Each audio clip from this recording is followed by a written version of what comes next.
متابعينا الكرام، متابعين قناة أخبار البورصة المصرية، هنستعرض مع حضراتكم في هذا الفيديو القصير جلسة المزاد ليوم الأحد الموافق 13/10/2024.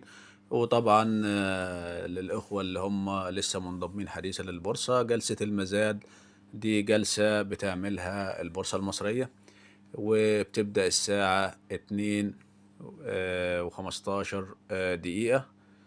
يعني بعد الساعة 2:15 دقيقة مش هتقدر يعني اللي هو رقم سعر السهم ما بيتحركش خلاص. الساعة 2:15 دقيقة بيتم الإغلاق. تحط انت مثلا ان انت عايز تشتري ب20,000 ولا ب10,000 ولا السهم بمليون حتى، مش هيرضى يستجيب معاك. بعد ما تبدأ الساعة 2:25 دقيقة يبتدي تنفيذ الطلبات. دي اسمها جلسة المزاد، اللي هي بتبتدي من 2:15 دقيقة وبتنتهي 2:25. طبعا جلسة المزاد بتوضح لك مين اللي باع ومين اللي اشترى والكميات والكلام ده كله. تعالوا نشوفوا مع بعض أكبر الكميات. البنك التجاري الدولي 3652. طبعا البنك التجاري الدولي على 80. وراسكم 4486. يعني للآن مفيش كميات. طبعا الناس خايفة تشتري.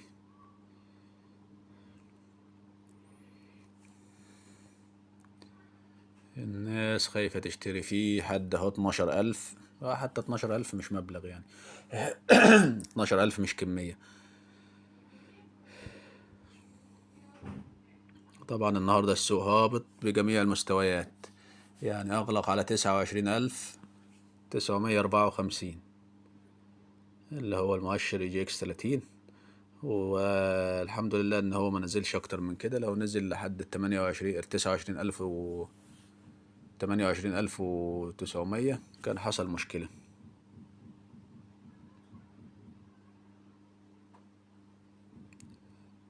لو نزل عند 29,800 كان حصل مشكلة. هو أغلق على 29,954. مفيش كميات. طبعا كل الناس خايفة. لما بينزل السوق الصياد بس هو اللي بيشتري، واللي بيبقى معاه سيولة مالية. في حد هو بايع المشروعات الصناعية، بايع 50,000 سهم من سعر 23 قرش و2 مليم. القلعة حد هو بايع 20,000 سهم ب2 جنيه. مصر الجديدة الإسكان 25,000 سهم من سعر 9 جنيه. سهم كله بيع. وراسكم الاستثمار واحد بايع 40,000 سهم. مفيش ملايين ولا هو عندك واحد اهو راسكم للاستثمار، واحد بايع 97,000 سهم و443.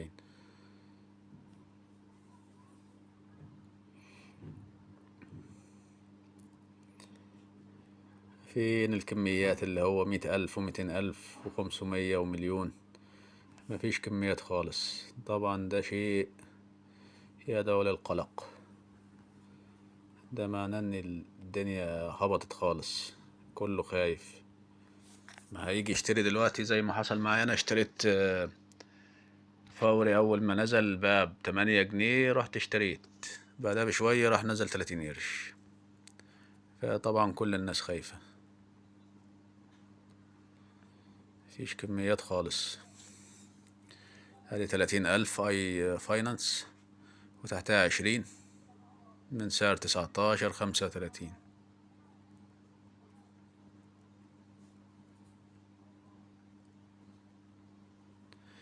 ريبيا انفستمنت 37,000 سهم بيع.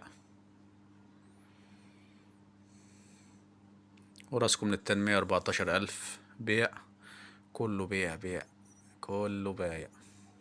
طبعا لو حد عايز يعرف جلسة المزاد لسهم معين يكتب لي في التعليقات وانا هصورها ان شاء الله فيديو.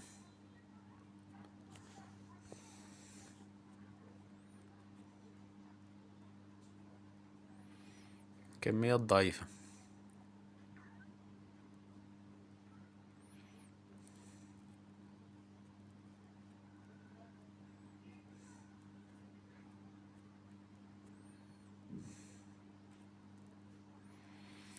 زي ما حضراتكم شايفين. طبعا اللي عايز يبطئ الفيديو عشان يشوف مثلا، انا بسرع الفيديو عشان مطولش على حضراتكم، لان في ناس بتبقى معاها باقة، وفي ناس بيبقوا مغتربين مسافرين اماكن تانية وما يكونش عندهم نت، فبيكون عندهم باقة صغيرة، فبنحاول ان الفيديو ما يكونش كبير.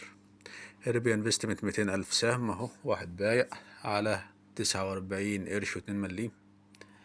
مفيش حاجة تانية يعتبر. احنا في الدقيقة 27.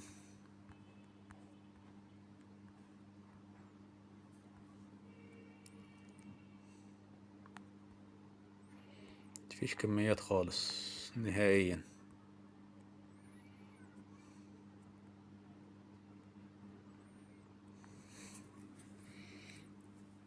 المطورين العرب، واحد بايع 33,000 سهم. المطورين العرب أنا خسران فيها 20%. جالك 10 دقايق نصابين طبعا. 40,000 سهم مطور العرب، واحد بايع اهو. إن شاء الله بكرة السوق يرد بإذن الله، واللي خسر حاجة يعوضها. اي فاينانس بيع 31,000، يبيع 40,000.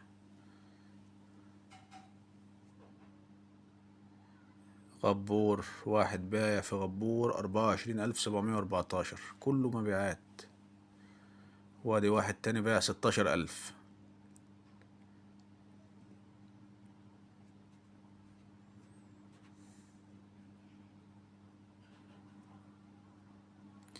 طبعا خلاص جلسة المزاد قربت تنتهي، وما شفناش أي كميات غير يعتبر غير غبور، يعني بالسعر بتاعه 14، فده بيديك أعلى نسبة في المبلغ يعني المتباع بيه.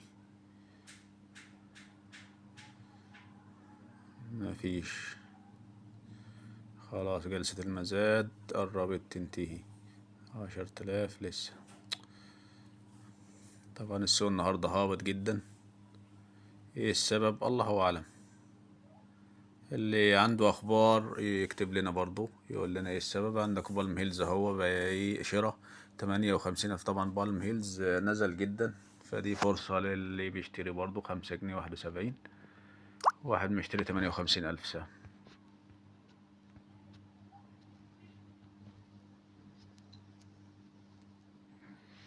ريبيا انفستمنت 87,000 سهم، واحد بايع.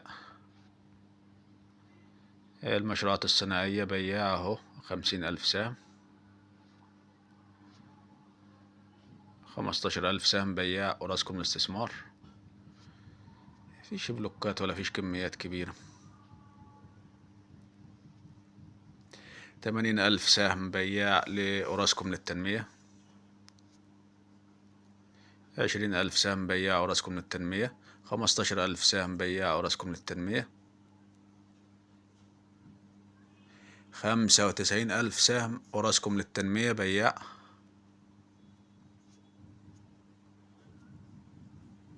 50,000 سهم بياع إريبيا انفستمنت.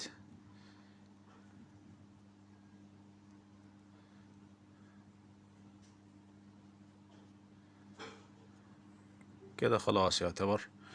عندك القاهرة الإسكان، واحد مشتري 31,000 سهم من سعر 1 جنيه 71 قرش. مفيش حاجة تانية واضحة. وادي كومومبو طبعا نزل عليه خبر كان امبارح ان هم اشتروا، ان هم كسبوا قضية كانت مرفوعة على المطاحن ب116 مليون.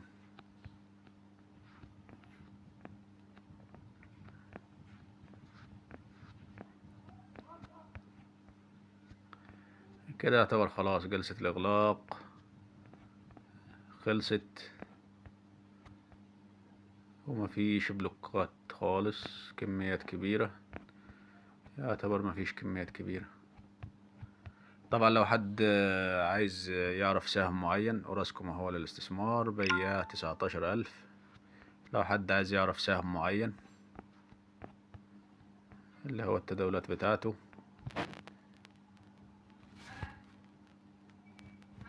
فان شاء الله ممكن ان احنا نسجل له فيديو ونستعرضه له اللي هو ابرز الكميات في داخل السهم الواحد، لان دي جلسة التداول ككل، يعني المجموع كامل يعني. يلا وإلى هنا نلتقي في فيديو آخر إن شاء الله، ونترككم وفي رعاية الله وأمنه، والسلام عليكم ورحمة الله وبركاته.